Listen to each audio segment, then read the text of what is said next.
This is the week 16 and week 17 report for the puppy Dan. What I thought I'd talk about today is about hunting your pup. Now, you're going to have to make a decision somewhere along the line how old your pup's going to need to be before you take him hunting. And if you're like Dan, you're big enough to be out.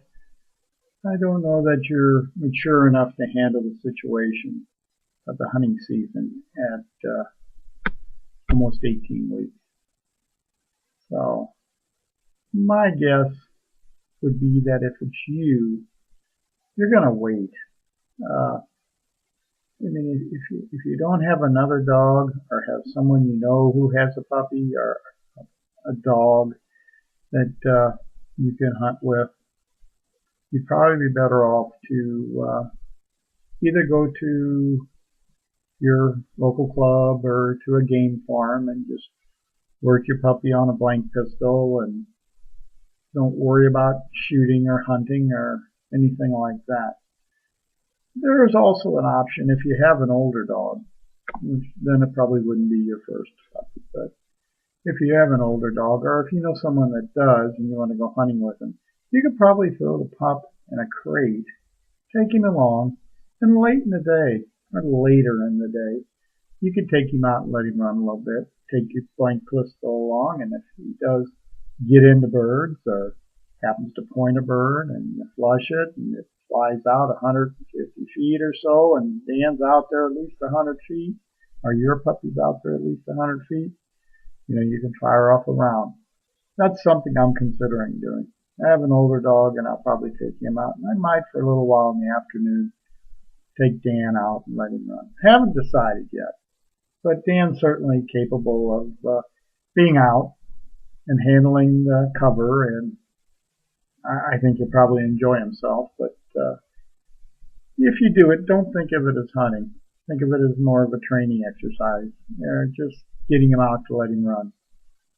You don't necessarily want to go somewhere like we have here in Southern Illinois and the state of Illinois, basically, where they have put and take areas that the state sponsors for pheasants. They can be pretty crazy. Sometimes they pack you in there pretty tight, and you might have 7 or 8 guys in a field, and you're hunting into an area where somebody else could be walking in front of you, and it's just pandemonium. Horrible for a pup. Strongly would recommend you not get in a situation like that with your pup. So use a little discretion, but I thought it was worth mentioning that you kind of hold yourself back from taking the dog out too soon and expecting too much.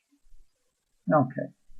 If you've been on the Facebook page lately, you've seen there's a couple videos. One with the blank pistol, just to give you an idea of what I'm doing. A little better when you have a picture than when I talk about it. So you kind of got an idea, and you got to see the dog's reaction. So, I think Dan's ready now. I'll be taking the blank pistol with me, and if I get an opportunity where bird, dog, everything works out right, and they're a good distance from me, I'll fire off that round. Now, if you find 5 birds that day, I probably won't fire off 5 rounds. I'll do it once, possibly twice, but definitely wouldn't do it any more than that. And you're going to measure that in what you see. And just because you see nothing or he ignores it, don't mean you should fire 6 times around you. Once, twice at the most should be fine. Also shot a little video in the yard that I found amusing because it didn't go real well. But it was truly the first time Dan ever had a check cord on. And he didn't adjust to it real well. But I can also guarantee you that I'll keep using it and he'll learn to accept it. And the training sessions in the yard will be much smoother. Be consistent. Don't give up. That kind of a system for here will work to teach him the word. And that's what you're doing. You're teaching him another word. It's a command, but it's a word you're teaching him. And it only will apply, and you should only use it in situations where you can enforce it. Now, of course, there's going to be times you're out or whatever, and he's going to ignore you. I would coax. You can try.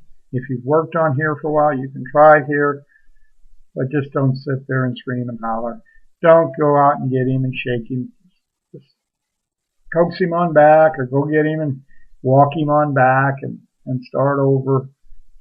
At this point, don't make a big deal out of it. There's going to come a day when push may come to shove, and that'll be the day you need to be a little more assertive with here. For right now, most of these commands, you're just teaching the word and having him understand the word. It really is kind of a communication you're having with your dog. And to communicate, you both have to speak the same language. He's just a pup like a baby. He don't know words. You have to teach him words.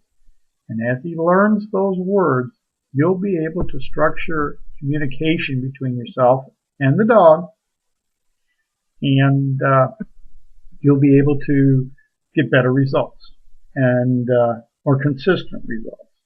But you first have to have that communication, and he needs to know the words.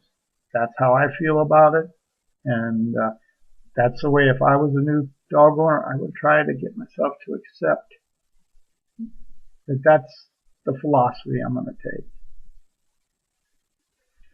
So, don't really have a whole lot else to report. I'm still taking Dan out, getting him on birds once in a while, and he's pointing them pretty consistently. He doesn't always hold perfectly. I go in to flush the bird, and he can get a little happy feet and want to jump in. That's okay at this point. Don't worry about that now. That's something down the road, you'll work on. That's my report. So like I said, week 16 and week 17. And I'll talk to you guys later. Bye.